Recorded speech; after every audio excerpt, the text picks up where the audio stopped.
The third Olympic Games, held in 1904 in St. Louis, Missouri, was unquestionably the greatest train wreck of an Olympics ever held. In fact, the Olympics in ancient Greece were probably better organized and better attended than the 1904 Olympics. Nothing quite exemplifies the hot mess which was the St. Louis Olympics, quite like the 1904 Olympic Marathon, which was such a disaster it almost killed several competitors and almost permanently removed the marathon as a competitive event. Learn more about the total failure which was the 1904 Olympic Marathon in this episode of Everything Everywhere Daily.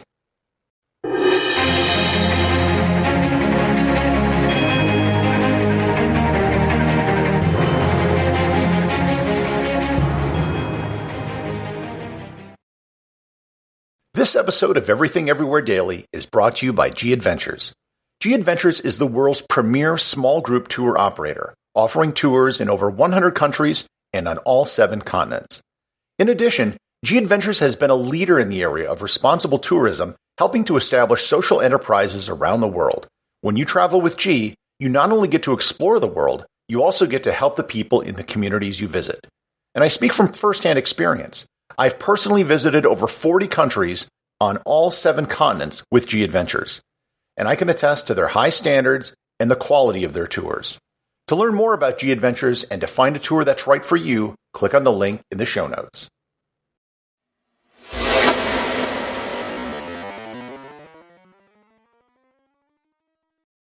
The problems in St. Louis started when the Olympics were first awarded. To paraphrase Dante from the movie Clerks, the Olympics weren't even supposed to be here. The original city which was awarded the Olympics wasn't St. Louis, but Chicago. However, in 1903, St. Louis had scheduled the Louisiana Purchase Exposition, which was supposed to commemorate the 100th anniversary of the Lewis and Clark expedition. However, they couldn't pull it off in time, so it was delayed until 1904.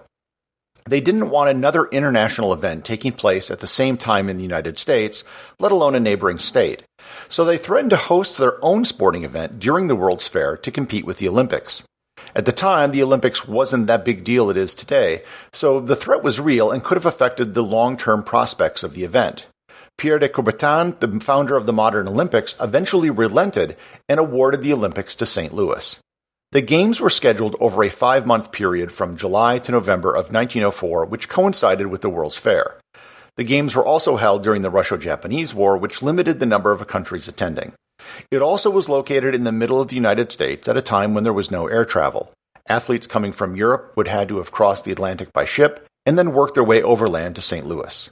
As a result, the vast majority of the competitors were from North America. Of the 96 gold medals awarded at the game, 86 were awarded to the United States, Canada, or Cuba. The Games were so lopsided in the favor of the United States it almost shouldn't be counted as a real Olympics. The marathon took place on August 30th. The temperature at the start of the race was 33 degrees Celsius or 92 degrees Fahrenheit. That in and of itself was pretty bad, but the near 100% humidity at the time made it even worse. The heat index, which is what the temperature feels like with the humidity, reached 57 degrees Celsius or 135 degrees Fahrenheit. It was one of the hottest races ever run in history. To put this in perspective, the ideal temperature to run a marathon is considered to be around 49 degrees Fahrenheit or 10 degrees Celsius. Modern race organizers are advised to postpone a race if temperatures get above 70 Fahrenheit or 21 degrees Celsius. This is why all the major marathons in the world are almost always run in the spring or the fall.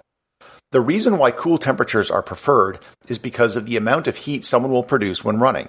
Even putting aside the humidity heat index, there is a specific heat index for runners which takes into consideration how hot it would feel for a runner. The index doesn't even calculate it if it's over 85 Fahrenheit and 30 Celsius and 60% humidity because it's just too dangerous to run. In summary, you do not want to run when it is hot, and on this day, it was really hot. The route through St. Louis began and ended in the stadium, but the majority of the route was on a dusty dirt road. The word dusty isn't just a throwaway adjective here. One of the competitors, William Garcia of California, had to drop out of the race because his esophagus had become coated in dust and it tore up the lining of his stomach, causing it to bleed. The organizer of the Games, James E. Sullivan, wanted to use the marathon to run an experiment on purposeful dehydration. Sports science hadn't really reached the level of a science in 1904. Not only was the idea of running a dehydration experiment in the middle of an Olympic marathon event crazy, but doing so on one of the hottest days of the Games was doubly so. There were only two places on the route where competitors could get water: a water tower at the 1/4 mark and a well at the halfway point. That meant for the entire second half of the race, on one of the hottest days of the year, on a route where everyone was inhaling dust, there was no water. To put this in perspective, the average marathon today will have around 8 to 12 hydration stations along the route. The entrant with the most fascinating story was probably Felix Caravalhal, a mailman who traveled from Cuba. He was not a competitive runner, he didn't qualify for the Cuban Olympic team, and the Cuban delegation had no idea he was even going to appear. He just showed up the day of the race, and they let him run. After arriving in the U.S. from Cuba, he lost all of his money in New Orleans in a dice game and had to hitchhike to get to St. Louis. He arrived just before the start of the race and had nothing but his street clothes to compete in, which consisted of long underwear and a long-sleeve shirt. Remember, one of the hottest days of the year. One of the competitors cut off the legs of his pants so he could run easier, which was the only adaptation he was able to make for the race. By the start of the race, Felix hadn't eaten for 40 straight hours, and along the way he stopped to eat some apples from an orchard.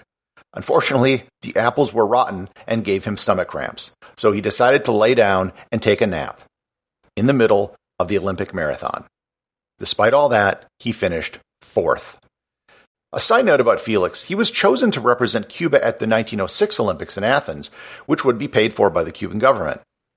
On the way there, he got off a ship in Italy and disappeared. The Cubans thought he was dead and even published his obituary. He showed up several months later in Havana on a Spanish steamer.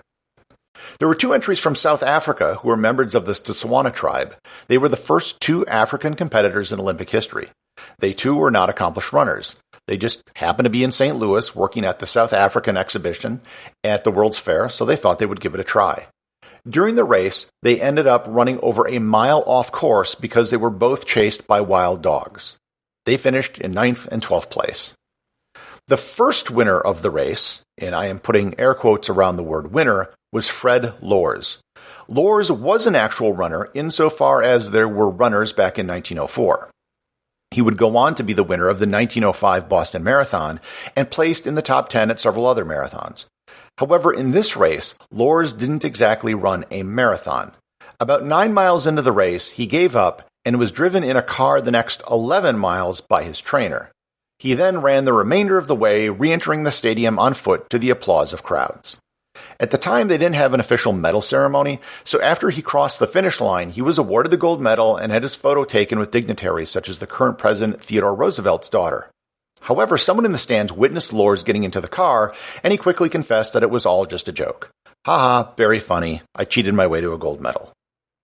Lors was given a lifetime ban by the Amateur Athletics Union, which was quickly rescinded just a few months later. The actual winner of the race was American Thomas Hicks, and his story might be the most interesting and depressing of them all. Hicks won the marathon with a time of 3 hours and 28 minutes, which is far and away the worst time ever for an Olympic marathon winner by over a half an hour. Hicks won the race even though he had what is arguably the worst trainers in the history of sports. At the 10-mile mark, he asked his trainers for water, and they refused to give him any. They just gave him enough distilled water to coat the inside of his mouth. With 7 miles to go in the race, his team gave him a concoction of strychnine and egg whites. At the time, small doses of strychnine was thought to be a stimulant. It is actually a chemical that is probably best known as a rat poison. Their intent was to help Hicks' performance, which would have made it the first use of a performance-enhancing drug in Olympic history. In reality, it just became the first use of rat poison in Olympic history. After a few more miles, they gave him another rat poison egg white cocktail, but this time with some French brandy. Yes, they actually gave him hard liquor during an Olympic marathon. With just 2 miles to go, he was told of Lors' win being revoked, which gave him some extra energy, but he soon started hallucinating, thinking the finish line was over 20 miles away. His team gave him still more brandy. As he entered the stadium, he was barely walking, and his trainers had to assist him by the shoulders to get him across the finish line, something which would have been totally against the rules, assuming they actually had rules. He immediately collapsed after crossing the finish line, exhausted and dehydrated. It took 4 doctors an hour to get him back on his feet, and he had lost 8 pounds, or 3.6 kilograms, during the 3.5 hours of the race. Of the 32 runners that entered the race, only 14 actually finished, the lowest percentage of entrants to finish an Olympic marathon by a wide margin. Given the circumstances, it's amazing that anyone did.